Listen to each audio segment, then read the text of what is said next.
Hey, what's up guys? We want to show you a boat that we actually just finished up. This is a 14-foot V-Hull boat. We pretty much did a full build out on it. Just want to take time to show you guys what we did here at the shop.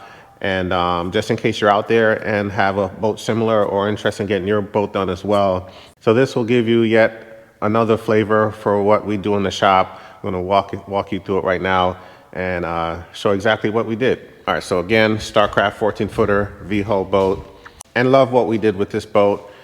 Different kind of setup from what we've done before. So definitely happy to feature this on the channel and show you guys. I guess we'll just start from the front, kind of show you what's the dealie is. So we got those little spy eye. I don't even know what they're really called, but the front nav lights right there.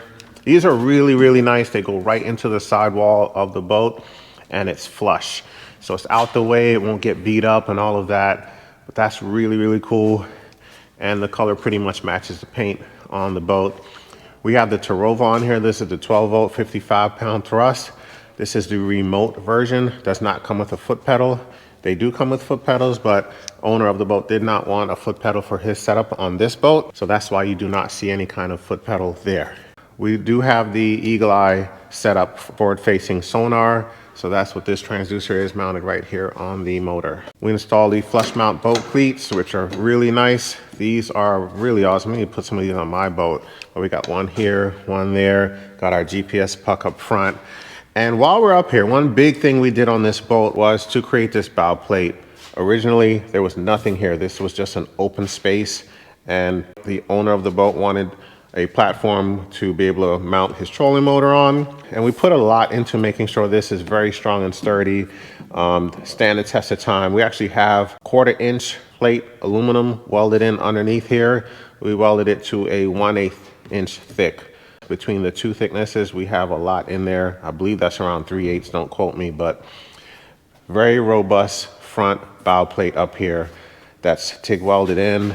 We've got a bunch of very solid, nice welds all the way around. Yeah, we had to take our time and really get this done and make sure that the welds would really hold up and just beefed it up. Just beefed it up a whole lot. So we also built this wall right here off of the bow plate. We could have just left it open underneath, but we decided to wall it off, and that will also give it some more rigidity and make this bow plate even stronger. So we did that and welded it down bottom as well. And while we were at it, decided to drop a glove box in here. I will show you that once I climb in this boat.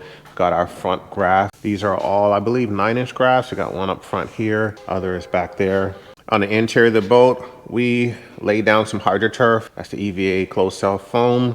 We went with cobblestone. And what's different on this boat is we have both the cut groove version of it, as you can see right here, all the grooves in the turf. And we also have the flat version for the sidewall, all right? And that was very intentional by the request of the owner. It's the style that he likes for his boat. And I like how it turned out. I mean, this would be very noise dampening when you're running the boat, as well as in the boat, and also protects you from the hot aluminum from the sun. So if you want to kick it, lean back, just get your relax on it, which you can do on these little side perches right here. And we also did just a solid black matte HydroTurf for the cockpit sidewalls.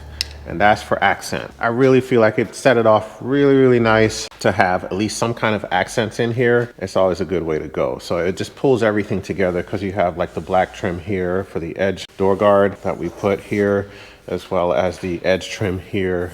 We've got our LED lights right underneath the edge trim here. We custom install these for this boat and got all of our edges lined up and butted up against each other. So it's a really clean finish. So we did that on all of the perimeter edges of the cockpit and installed the lights right underneath it. The edge trim does serve two purposes. One is a good edging for where your turf ends, so you're not like kicking your turf and stripping it off prematurely or something like that. It just protects the turf edges, and it also provides a nice place for you to install your lights, and you can run the power to your lights right behind the edge trim, so you don't see any wiring exposed out in the cockpit. Also on these sidewalls, you'll see we've got some rod holders on both sides, so you can put 6 rods on the sidewalls of his boat if he wants to. You got your rear graph right here, and we got them both on ram mounts. We went with the stubby mount up front just to keep the graph from being too high up, which is a request of the owner. And then we have the medium-sized arm right there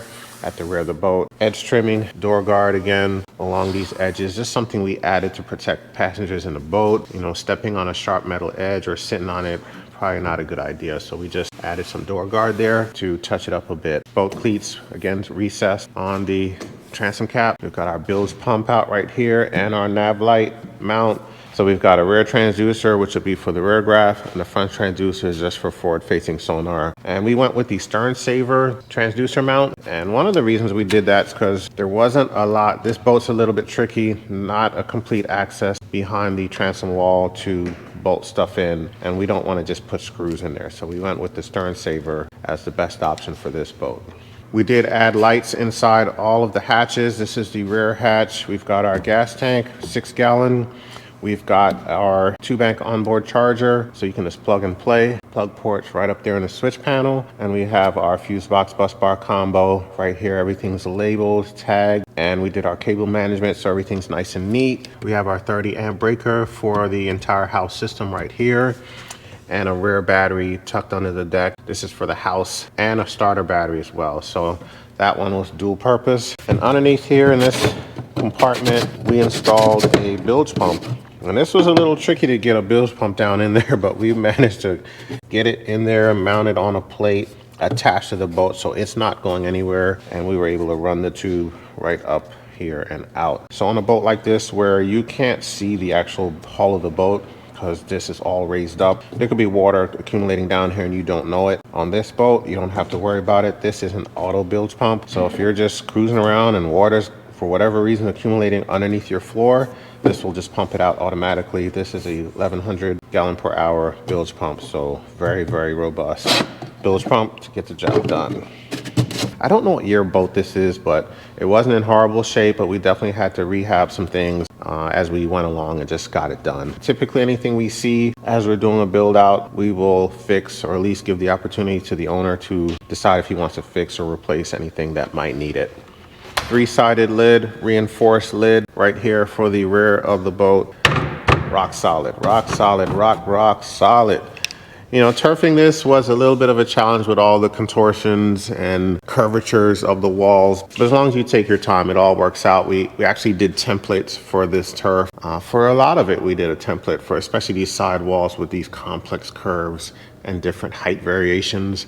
We went ahead and templated out, which is a great way to go just to make sure that you don't waste turf and end up not getting it done or having these huge gaps around your turf where they butt up together and stuff like that. So, all right, let's take our shoes off and get in the boat. Get in the boat. This is a 12 by 24 hatch lid, and these are all TBNation hatch lids, very robust. It is strutted right here with a gas strut, and underneath we have our front battery. This battery is for the trolling motor, and see if I can turn the camera underneath. Do have a light in here obviously, and we've got our 60-amp breaker right there for the trolling motor in case you need to kill power for whatever reason. All of these lids are dry lids, so we have our drain tube right here, so any water that goes down in these tracks will drain out to the bottom of the boat and keep everything you have in your hatch dry. And as you can see, we did turf the interior of the hatches, and this is a wide open space. So this entire front deck, well, most of it, do have a wall there. So if I was to just try to give you a little idea, all the way up to about here, all of this is wide open underneath, so plenty of storage space there. Back to our little glove box. If you want to toss your cell phone in there, your wallet, it is lockable. Nice little additive right there.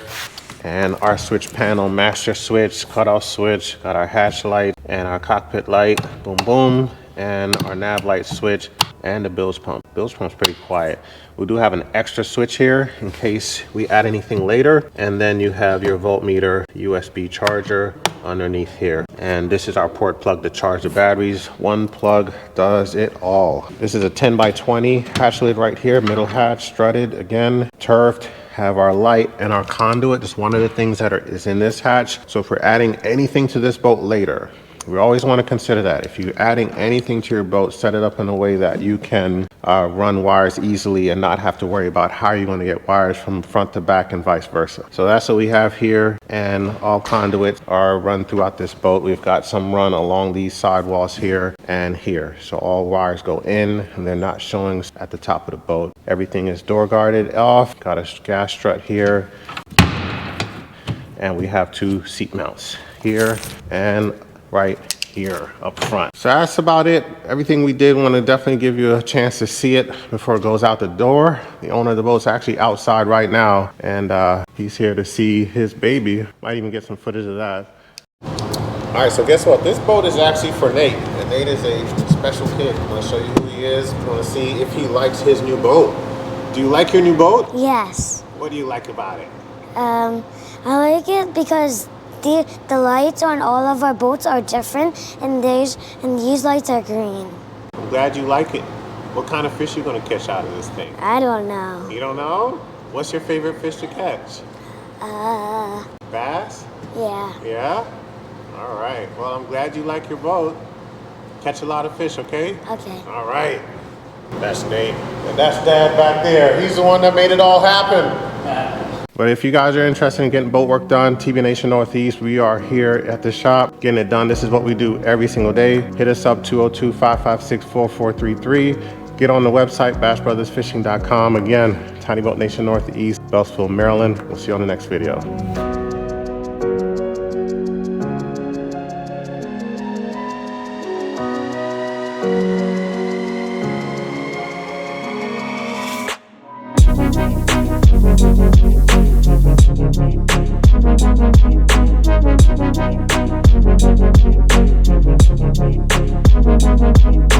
Thank you.